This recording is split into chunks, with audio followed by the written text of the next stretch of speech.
So we're here today in the warehouse with our Arrow 2.1 bottling of our Isle of Raasay Hebridean single malt.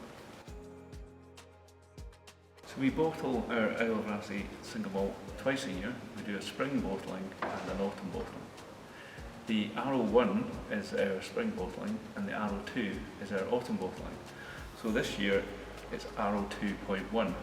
The 0.1 just indicates how many batches. So last year we did Arrow 1 and Arrow 2, this year we've done Arrow 1.1 and Arrow 2.1. So each batch is made up from our 6 cask wood policy. So we have unpeated spirit and peated spirit that are matured separately in 3 different cask types. Those cask types are ex-rye casks, Chinkapin oak casks and ex-Bordeaux red wine casks. So we use the same recipe, the same amount of those casks each time, but then each time we vary things. So if you imagine a band of our flavour that's our Isle of Raasay single malt, light peated dark fruits, and then we vary the cask slightly. So for example, in Arrow 2.1 we've got slightly more unpeated Chinkapin casks than we would have had in Arrow 1.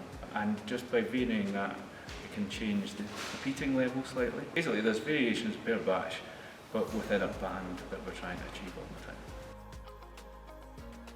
There are similarities, as I say, because we always use the 6 cask policy, but some of the differences you'll see between the batches are the colour.